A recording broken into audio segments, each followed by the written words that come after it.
আসসালামু আলাইকুম রহমতুল্লাহি ওবারাকাতু ইন্নাল হামদুলিল্লাহ ওয়া শুকরা লিল্লাহি সুবহানাহু ওয়া তাআলা ওয়া সলাতু ওয়াসসালামু আলা রাসূলিহিল কারীম। সম্মানিত দর্শক ও শ্রোতা, যে যেখানে বসে ভাইয়া ওটেস প্রেজেন্স আলোকিত পথ অনুষ্ঠান দেখছেন, সকলকে জানাচ্ছি আন্তরিক শুভেচ্ছা ও মোবারকবাদ। পাওয়ার্ড বাই এটি টাইলস, কো স্পন্সর হিসেবে রয়েছে সলবে। দর্শক, প্রতিদিন একটি গুরুত্বপূর্ণ বিষয় নিয়ে হাজির হই। আজও তার ব্যত্যয় ঘটেনি। আজ আলোচনার বিষয় নির্ধারণ করেছি প্রতিবেশীর হক। এই বিষয়ে আলোচনা করতে দুজন তরুণ ইসলামিক আলোচক আমাদের স্টুডিওতে আমন্ত্রিত হয়েছেন। চলুন অনুষ্ঠানের শুরুতে দুজনের সাথে পরিচিত হই। আমার ডানে যিনি রয়েছেন মুফতি মাওলানা মোহাম্মদ আতাউল্লাহ, বিশিষ্ট ইসলামী আলোচক। আসসালামু আলাইকুম ওয়া রাহমাতুল্লাহি ওয়া বারাকাতুহু। ওয়ালাইকুম আসসালাম রাহমাতুল্লাহ। কেমন আছেন? জি আলহামদুলিল্লাহ, আপনি ভালো আছেন? জি আলহামদুলিল্লাহ, অনেক ভালো আছি। তারপরে যিনি রয়েছেন মুফতি মাওলানা মোহাম্মদ মুহিবুল্লাহ জিহাদ, বিশিষ্ট ইসলামী আলোচক ও গবেষক। আসসালামু আলাইকুম ওয়া রাহমাতুল্লাহি ওয়া বারাকাতুহু। ওয়ালাইকুম আসসালাম রাহমাতুল্লাহ। মোহতারাম, কেমন আছেন? আলহামদুলিল্লাহ, ভালো আছি। আজ আলোচনার বিষয় নির্ধারণ করছি প্রতিবেশীর হক। এই বিষয়ে আমরা আলোচনা করব। আমি শুরুতে আপনার কাছেই জানতে চাই, মহিবুল্লাহ জিহাদ সাহেবের কাছে, যে প্রতিবেশী কারা? কোরআন এবং হাদিসের মধ্যে আমরা প্রতিবেশীর যে সংজ্ঞাটুকু আমরা জানি, প্রতিবেশী কাদেরকে বলা হয়, আমরা সারা কোরআন এবং হাদিস যদি ঘেটে আমরা বের করি, তাহলে সেক্ষেত্রে দেখা যায় আল্লাহ রাসূল সাল্লাল্লাহু আলাইহি ওয়াসাল্লাম যেই দিক নির্দেশনাগুলো দিয়েছেন কারা কারা প্রতিবেশী হতে পারে, অর্থাৎ কোনো ব্যক্তির মূল বাড়ি থেকে চতুর্পাশে 40 বসতির যে সমস্ত বাড়িঘর আছে, 40টা বাসিন্দা, এরা সকলেই ওই ব্যক্তির প্রতিবেশী বলে গণ্য হবে। এই কথাটুকু আল্লাহ রাসূল সাল্লাল্লাহু আলাইহি ওয়াসাল্লাম 1400 বছর আগে আমাদেরকে নির্দেশ দিয়েছেন। জি, চমৎকার বলেছেন। আসলে প্রতিবেশী যিনি আমাদের 40 ঘরের কথা বলেছেন, তো তাদের আমরা কিভাবে খোঁজ খবর নিতে পারি? কোরআন সুন্নাহ কি বলছে? সর্বপ্রথম আমাদের যে বিষয়টুকু খেয়াল করতে হবে, যে প্রতিবেশীর সম্মান বজায় রাখা, প্রতিবেশীর খোঁজখবর রাখা, প্রতিবেশীর সাথে সুসম্পর্ক বজায় রাখা, সেই সাথে প্রতিবেশীর সাথে উপহার উপটৌকন আদান প্রদান করা। অর্থাৎ তাহাদ্দু তাহাব্বু, পরস্পর যদি আমরা হাদিয়া দেই, উপহার দেই, পরস্পর ভালোবাসার সৃষ্টি হবে। আল্লাহ রাসূল সাল্লাল্লাহু আলাইহি সাল্লাম সেটি তাকিদ দিয়েছেন। চমৎকার আলোচনা করছেন। ইনশাআল্লাহ আবারও ফিরবো আপনার কাছে। জি মোহতারাম, আপনার কাছে জানতে চাই, এই যে প্রতিবেশীর সাথে বিশেষ করে মাহে রমাদানের আমরা কিভাবে সম্পর্ক রাখতে পারি? আল্লাহ পাক রব্বুল আলামিন পবিত্র কালামে পাকে ইরশাদ করেন, ওয়াবুদুল্লাহ ওয়ালা তুশরিকু বিহি শাইয়্যা ওয়া বিল ওয়ালিদাইনি ইহসান ওয়া বিযিল কুরবা ওয়াল ইয়াতামা ওয়াল মাসাকিনা ওয়াল জারি জিল কুরবা ওয়াল জারিল জুনুব ওয়া ইবনিস সাবিল as-সাহিবি বিল জামবি ওয়া ইবনিস সাবিল ওয়া মা মালাকাত আইমানুকুম। আল্লাহ পাক রব্বুল আলামিন এখানে দেখেন, প্রথমেই একটা বিষয় কিন্তু খেয়াল করেছেন যে ওয়াবুদুল্লাহ, তোমরা আল্লাহর ইবাদত করো। ওয়াবুদুল্লাহ, তোমরা আল্লাহর ইবাদত করো। ওয়ালা তুশরিকু বিহি শাইয়্যা, এবং তার সাথে কোনো ভাবে শরীক করো না। অবিল ওয়ালিদাইনি ইহসান, পিতামাতার প্রতি সদাচরণ করো। ইহসান, জি। অবিল ওয়ালিদাইনি ইহসান ওয়াবিজিল কুরবা ওয়াল ইয়াতামা ওয়াল মাসাকিন, ইয়াতীম মিসকিনদের কথা বলে। এরপর বলছে কি, আপনার প্রতিবেশীর কথা বলা আছে, যে নিকট প্রতিবেশী, দূরবর্তী প্রতিবেশী। প্রতিবেশীর ভিতরে কিন্তু স্তর আছে, আল্লাহ পাক স্তর হয়ে দিয়েছে। যার যে কুরবা ওয়াল যার যে জুনুব, যে নিকটবর্তী, করিব দ্বারা নিকটবর্তী বোঝানো হয়েছে, আর জুনুব দ্বারা দূরবর্তী বোঝানো হয়েছে। এখানে আপনার এটা মুসলিম প্রতিবেশী হতে পারে, অমুসলিম প্রতিবেশী হতে পারে। এরপরে যে আত্মীয় মুসলিম প্রতিবেশী, যে ব্যক্তি আত্মীয় মুসলিম প্রতিবেশী সে আবার বেশি হকদার। আবার যেটা শুধু মুসলিম প্রতিবেশী সেও হকদার, আর যদি সে অমুসলিম হয়ে থাকে সেও হকদার। এখানে আল্লাহ পাক রব্বুল আলামিন সমতা করে দিয়েছেন, কিন্তু আবার আত্মীয় মুসলমানদের ভিতরে আবার একটু আরো অগ্রাধিকারের ব্যবস্থা করে দিয়েছে। অর্থাৎ মানে আল আকরাব ফাল আকরাব, অর্থাৎ নিকটেই যারা আছে, বিশেষ করে আমরা আমাদের নিকট আত্মীয় যারা আছে তারাও তো কি প্রতিবেশী এই হিসাবে। অর্থাৎ আমার যে চাচা, জ্যাঠা, ভাই, জি জি, চাচতো চাচা, প্রতিবেশী, জি জি, এভাবে পর্যায়ক্রমে। কিন্তু যেটা মোহতারাম বলছেন 40 ঘর, তাহলে 40 ঘর আমাদের পাশে যারা থাকে, অর্থাৎ আমরা যখন এলাকায় আর শহরের মধ্যে দেখা যায় যারা, যেমন আমি এই যে ভাষায় থাকছি, আমার পাশে কিন্তু কয়েকটা প্লট থাকে। জি জি, মোহতারাম একটি সুন্দর একটা প্রশ্ন করেছেন। দেখেন, আমরা ঢাকা শহরে থাকি, অনেকেই ঢাকা শহরে থাকি আর কি। যারা ঢাকায় থাকি দেখবেন একটা 10তলা বিল্ডিং এর ভিতরে অনেকগুলো ফ্ল্যাট থাকে, অনেকগুলো ফ্যামিলি থাকে। এই ফ্যামিলি দেখা যায় যে কে আছে কে নাই এর সারা বছরও খোঁজ নেই, অথচ একই জায়গায় বসত করে, একই জায়গায় খাওয়া দাওয়া করে, একই জায়গায় সব কিছুই করে, কিন্তু আসলে কেউ কোনো খোঁজ নিচ্ছে না। এটা তো প্রতিবেশী হতে পারে না। মুসলমানদের এটা একটা দায়িত্ব হচ্ছে এক প্রতিবেশী অপর প্রতিবেশী খোঁজ দেওয়া, খোঁজ খবর জি, নেওয়া। বিশেষ করে মাহে রমাদান। জি, মাহে রমজানে জি, তো আরো দরকার জি। যে আপনার ইফতারির একটা ব্যবস্থা করলেন, তাকে দাওয়াত দেওয়া। আবার যদি আপনি একটু ভালো যদি রান্না করেন, সেই রান্নাটা কিন্তু আপনার পাড়া প্রতিবেশী পাশের ফ্ল্যাটেও যেতে পারে। আপনি গরু গোশত রান্না করলেন, ভালো ভালো খাবার খেলেন, কিন্তু পাশের বাসায় অনেক বাচ্চা, ছোট বাচ্চারা থাকতে পারে, তারাও কিন্তু ঘ্রাণটা পাবে, তারা খাওয়ার জন্য কিন্তু আগ্রহী হবে। তাহলে আপনি হাদিস অনুসারে, হাদিসে বলা আছে আল্লাহ রাসূল সাল্লাল্লাহু আলাইহি ওয়াসাল্লাম বলেন যে তোমার বাসায় যদি ভালো খাবার রান্না হয় সেটা কিন্তু ঝোল একটু বাড়াই দাও, যাতে তোমার প্রতিবেশীকে দিতে পারো। তাহলে ওই প্রতিবেশী যদি তুমি ঝোলটা বাড়াই দাও, তোমার প্রতিবেশী একটু পাইলো, সে খাবার গ্রহণ করতে পারলো, সেও তোমার প্রতি সন্তুষ্ট হতে অর্থাৎ পারলো। মাহে রমাদান ইফতার সাহারির ক্ষেত্রে আমরা প্রতিবেশীকে দাওয়াত দিতে পারি। দাওয়াত দিতে পারি। দাওয়াত দেওয়ার মাধ্যমে তাদের সাথে যে দেখা একটা যায় যে ঘনিষ্ঠ আমাদের সম্পর্ক। দেখবেন জি, বড় বড় পার্টি হচ্ছে, বড় বড় পার্টি হচ্ছে, কিন্তু দেখা যায় অনেকে আহ, যে সাহারি যে খাবে তার কিন্তু কোনো ব্যবস্থা নাই। এরকম অনেক ফ্যামিলি আছে, অনেক পরিবার আছে, তাদের প্রতি কিন্তু আমরা লক্ষ্য রাখি না। দেখবেন আপনি আপনি যদি কোরআনে এসেছে যে সাকার নামক একটি জাহান্নাম আছে, জি, জি। সেখানে আপনার জাহান্নামের কারণ দুইটি হবে। একটা হবে সাকার, যখন জি, জাহান্নামে আপনি থাকবে। চমৎকার বলছেন। ইনশাআল্লাহ এই সাকার নামক জাহান্নামের মধ্যে কারা থাকবে, ছোট্ট একটি বিরতির পর আপনার কাছ থেকে শুনবো ইনশাআল্লাহ। সুপ্রিয় দর্শক, আপনারা দেখছিলেন ভাইয়া হোটেলস প্রেজেন্স আলোকিত পথ, powered by 88 tiles. Co sponsor হিসেবে রয়েছে সলবে।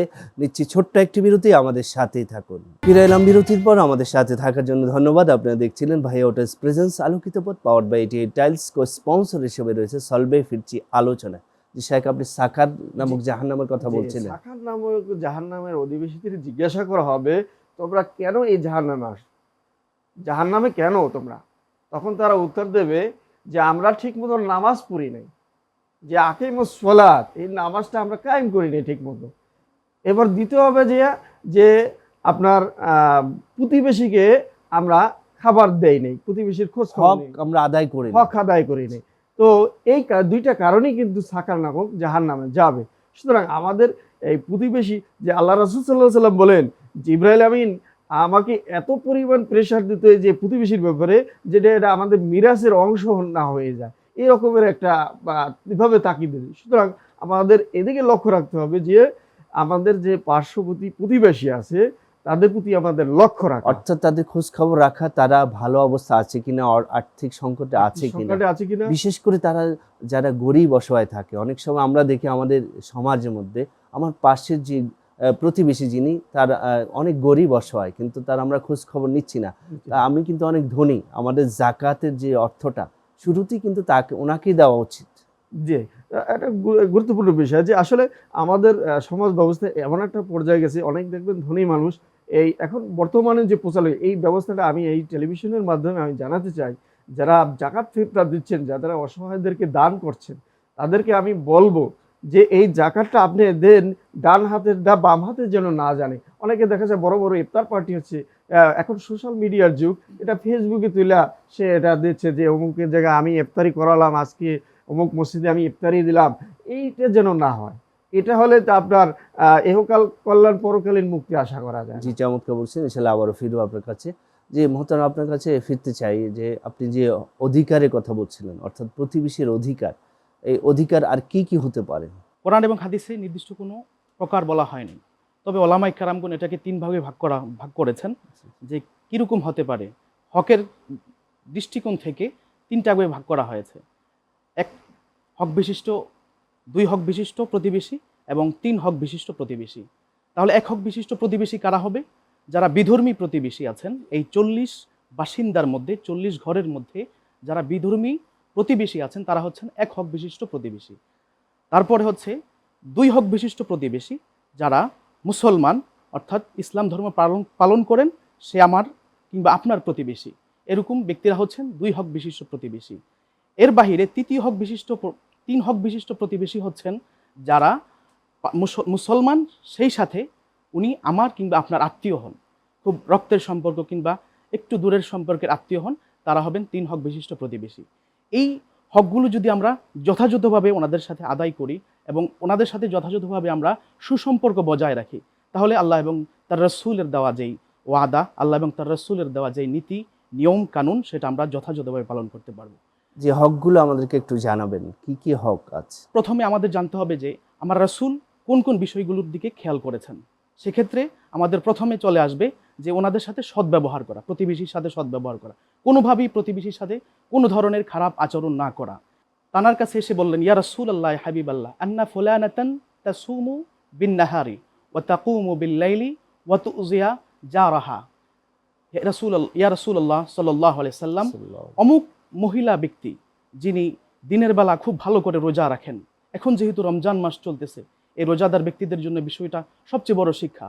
অমুক মহিলা যে খুব সুন্দর করে রোজা রাখে, রাত্রি দীর্ঘ সময় ধরে কিয়ামুল লাইল করে নামাজ পড়েন, সেহরি করেন, সব নফল ইবাদতগুলো অনেক ইবাদত বন্দেগীর মধ্যে ইবাদত কাটান বন্দেগী করেন, কিন্তু তিনি তার প্রতিবেশীকে কষ্ট দেন। কষ্ট। আমার রাসূল সাল্লাল্লাহু আলাইহি ওয়াসাল্লাম সাথে সাথে বললেন, ওহিয়া ফিন্নার, সে জাহান্নামে যাবে। এই হাদিসটুকু সহিহ ইবনে মুস্তাদরাক বিন হাকিম এবং আহমদ শরীফের মধ্যে এসেছে। খুবই গুরুত্বপূর্ণ বিষয়। আমরা নামাজ পড়বো, রোজা রাখবো, কিন্তু আমরা প্রতিবেশীর খেয়াল করব না, প্রতিবেশীর সাথে সদাচরণ করব না, এমন এমন আচরণ করবো প্রতিবেশীর সাথে, প্রতিবেশী কষ্ট পাবে, কান্না করবে, কিংবা প্রতিবেশী আপনাকে অভিশাপ দিবে। এই অভিশাপটুকু কিন্তু আল্লাহ রাব্বুল আলামিন আপনাকে জাহান্নামে নিয়ে যাবে অভিশাপের বিপরীতে। অতএব আমাদের খেয়াল করতে হবে যেই যেই বিষয়গুলো গুরুত্ব দিয়েছেন আমার রাসূল, অর্থাৎ প্রথমেই তাদের সাথে সৎ আচরণ করতে হবে, তারপরে তাদের সুখে দুঃখে থাকতে হবে। অর্থাৎ আল্লাহ রাসূল বলেছেন যে কেউ যদি অসুস্থ থাকে, তাকে প্রতিবেশীর খোঁজ খবর নিতে হবে, যে সে কেমন আছে, তাকে নিয়ে প্রয়োজন হলে হসপিটালে যেতে হবে। জি বলছি। তারপরে খাবার দাবারের উপটৌকন আনা নেওয়া করতে হবে তার সাথে সম্পর্ক বজায় রাখার ক্ষেত্রে। আবু যর গিফারি রাদিয়াল্লাহু তাআলা আনহুকে নির্দেশ করে বলছেন, ইয়া আবু যর গিফারি, যখন তুমি খাবার রান্না করবে, সেক্ষেত্রে খাবারের ভিতরে অতিরিক্ত একটু ঝোলটা বাড়িয়ে দিবে, যাতে করে তোমার প্রতিবেশীর সাথে ওই আদান প্রদানের ক্ষেত্রে তোমার জন্য সহজ হয়। যদি তরকারি না দিতে পারো, তরকারির ঝোলটা দিয়েও তার সাথে সম্পর্ক উপটৌকনের বজায়টা তোমরা রাখো, সেক্ষেত্রে তোমার প্রতিবেশীর হকটা আদায় হয়ে যাবে। জি, চমৎকার বলছিলেন। যে আরেকটা বিষয় আমরা খেয়াল করি যে আমরা প্রতিবেশীকে অনেকে মানে কষ্ট দিই, যে আমার পাশে আপনি যেটা বলছিলেন, জি চমৎকারভাবে বলছিলেন। ইনশাল্লাহ এই প্রতিবেশীর যে কষ্টের কারণে কি কি আযাব শাস্তি আছে, ইনশাল্লাহ ছোট্ট একটি বিরতির পর আবারও ফিরবো আপনাদের কাছে। সুপ্রিয় দর্শক, আপনারা দেখছিলেন ভাইয়া হোটেলস প্রেজেন্স আলোকিত পথ, powered by 88 tiles. Co sponsor হিসেবে রয়েছে সল্ট বে। নিচ্ছি ছোট্ট একটি বিরতি, আমাদের সাথেই থাকুন। ফিরে এলাম বিরতির পর, আমাদের সাথে থাকার জন্য ধন্যবাদ। আপনারা দেখছিলেন ভাইয়া হোটেলস প্রেজেন্স আলোকিত পথ, powered by 88 tiles. Co sponsor হিসেবে রয়েছে সল্ট বে। ফিরছি আলোচনায়। জি, শায়েখের কাছে আবার ফিরতে চাই যে আরেকটি বিষয় যে উনি আলোচনা করছিলেন যে প্রতিবেশীর হক সম্পর্কে। এখন এই প্রতিবেশী কেউ যদি কষ্ট দেয়, ইসলাম কি বলছে, তার শাস্তি কি হবে? দুনিয়ার যেমন কাঠগড়ায় দাঁড়াতে হবে, এবং পরকালেও এই যারা প্রতিবেশীকে কষ্ট দেবে, যেমন আপনার কষ্ট মনে করেন সেটা আপনার বাড়ির পাশে একটা সেটা ময়লা ফালানো বা বেড়া দেওয়া, পথে বাধা দেওয়া, জমির পাশাপাশি জমি আছে, এগুলোই কিন্তু বেশি হচ্ছে গ্রামগঞ্জে, সংঘর্ষ শহরে সব জায়গায় কিন্তু জমি নিয়ে দ্বন্দ্ব ফ্যাসাদ, খুনাখুনি, মারামারি, হানাহানি, এগুলোই কিন্তু ঝগড়া বিবাদে লিপ্ত হচ্ছে। ভাই ভাইকে খুন করছে, হ্যাঁ, ভাই বোনের সম্পর্ক নষ্ট হচ্ছে, আপনার প্রতিবেশীর সাথে সম্পর্ক নষ্ট হচ্ছে, এমনকি আত্মীয়তাও ছিন্ন হচ্ছে অনেক জায়গায়। আপনার এই শুধু জমি জমা সংক্রান্ত নিয়েই কিন্তু এভাবে। তো প্রতিবেশীকে যদি আপনি কষ্ট দেন তাহলে কিন্তু আপনার এহকালীন একটা কাঠগড়া আছে, সেখানেও আপনার দাঁড়াতে হবে, এবং পরকালে কিন্তু আপনাকে প্রতিবেশীর সাথেই কিন্তু আপনাকে সেই কাঠগড়ায় দাঁড়াতে হবে। এবং আপনি যদি সম্পূর্ণ হক আদায় না করেন, সেটা আপনার জন্য জাহান্নাম অবতারিত হবে। যেটা হচ্ছে হকুল ইবাদ, বান্দার হক। এটা কখনো তো বান্দা যদি ক্ষমা না করেন তাহলে তার না, কোনোভাবেই সম্ভব না। আপনি যদি মনে করেন যে আমি এই রমজান মাসে বড় একটা দিন আছে, এই দিনে আল্লাহর কাছে ক্ষমা চাইবো, আল্লাহ মাফ করে দেবে।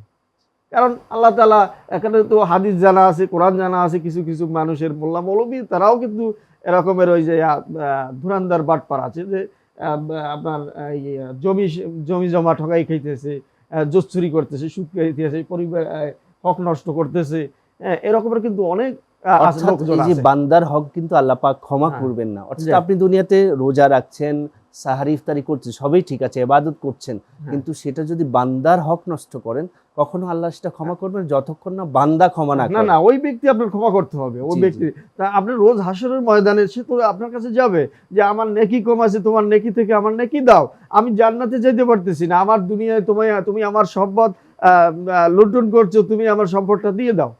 আমার বলবে যে আমার কাছে তো সম্পদ নাই, তখন বলবে যে তাহলে তোমার নেক আমলটুকু আমাকে দিয়ে দাও। যখন সে নেক আমলটা, আল্লাহ পাক রব্বুল আলামিনের দরবারে কিন্তু দাঁড়িপাল্লা আছে, একটা বিচারিক মানদণ্ড আছে, সেই মানদণ্ড অনুযায়ী কিন্তু আপনার নেক আমল কিন্তু ওই যে যে সম্পদ যে পাইবে তার কাছে কিন্তু দিয়ে অর্থাৎ দেওয়া হবে। মিজানের মধ্যে অর্থাৎ সেই দাড়ি যখন মাপকাঠির মধ্যে আসবে হুম। তখন তার সকল যে সওয়াবগুলো আছে তার ওই ব্যক্তি যার কাছে হক আছে জি জি জি, ওই ওই হক ওই হক ব্যক্তির কাছে চলে যাবে, চলে যাবে, এটাই আমি তখন সে বুঝেছি। শূন্য হয়ে যাবে। চমৎকার আলোচনা করছিলেন।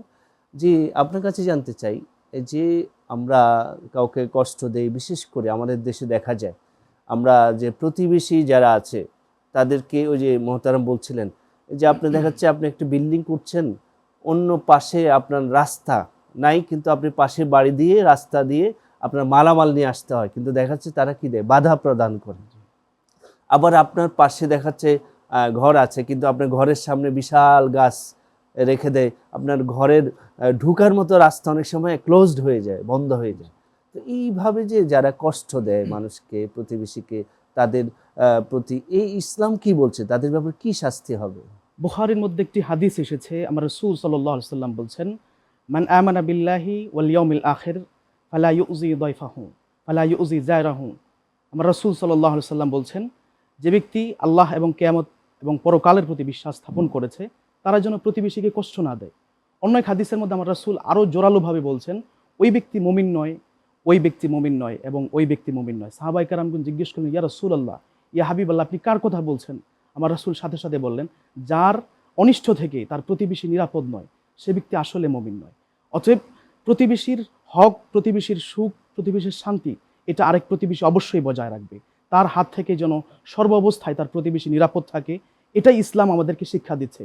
কোনোভাবেই যেন প্রতিবেশীর আমার অনিষ্টর কারণ না হয়ে যায়, প্রতিবেশী যেন আমার হাত থেকে, প্রতিবেশী যেন আমার মাধ্যমে কোনো ধরনের কোনো অনিষ্টতার শিকার না হয়, হ্যাঁ, কোনো অবশ্যই দুঃখ আমার কষ্টের শিকার প্রতিবেশীর না প্রতি হয়। আমার খেয়াল রাখতে। দেখুন আরেকটি বিষয় আমাদের দেশে হক্ক সুফা যেটাকে বলা হয়, অর্থাৎ আমার পাশে যে জমি, কিন্তু দেখাচ্ছে আমার পাশে যিনি জমির মালিক আমি তাকে না দিয়ে অন্যজনকে দিচ্ছি, মানে কিন্তু হক হচ্ছে কি আমার পাশের জমি যিনি মালিক তাকে দেওয়া, এই যে প্রতিবেশীর হক নষ্ট করা। তাহলে ইসলাম যারা হক্ক সুফা মানছে না, আমার প্রতিবেশী যিনি আছে তার কাছে আমি জমি বিক্রি না করে আমার পাশে আরেকজনের কাছে জমি, অন্যজনকে জমি বিক্রি করে দে কিছু টাকা বেশি পাওয়ার জন্য এবং দুনিয়ার স্বার্থ হাসিল করার জন্য। আসলে আমরা প্রতিবেশীর প্রতি আমাদেরকে খুব বেশি নজর দেওয়া উচিত, নতুবা আমরা জাহান্নামে যাওয়ার একটা কারণ হয়ে যাবে। জি, চমৎকার বলছিলেন। আপনাদের দুজনকে ধন্যবাদ আমাদের স্টুডিওর সময় দেওয়ার জন্য। আবারও দেখা হবে অন্য কোনো সময়, অন্য কোনো পর্বে। সুপ্রিয় দর্শক, আসুন আমরা প্রতিবেশীর সাথে ভালো আচরণ করি, ভালো তাদের খোঁজ খবর নেই। এবং এই মাহে রমজান চলছে, আমরা প্রতিবেশী সাহারি ঠিকভাবে করছি কিনা, ইফতারি ঠিকভাবে করছি কিনা, এবং তারা সুস্থ আছে কিনা নাকি অসুস্থ হয়ে হসপিটালে আছে, আমরা একটু খোঁজ খবর নেই। বিশেষ করে এই ঢাকা শহরে একই প্লাটে থাকে, পাশাপাশি, কিন্তু আমরা জানি না কে কী অবস্থায় আছেন, কেমন আছেন, কোথায় আছেন, কিভাবে বসবাস করছেন। আমরা মানবিক হই, মানবিক হওয়া এটা কোরআন সুন্নাহ সম্মত একটা মানুষের অন্যতম গুণ। আল্লাহ পাক যেন আমাদের সেই তৌফিক নসিব করে। আজ এই পর্যন্ত, ভালো থাকুন, সুস্থ থাকুন। আগামী পর্ব একই সময় একই টেলিভিশন পর্দায় দেখার আমন্ত্রণ জানিয়ে শেষ করছি। ওমা তৌফিক ইল্লা বিল্লাহ। আসসালামু আলাইকুম ওয়া রাহমাতুল্লাহি ওয়া বারাকাতুহু।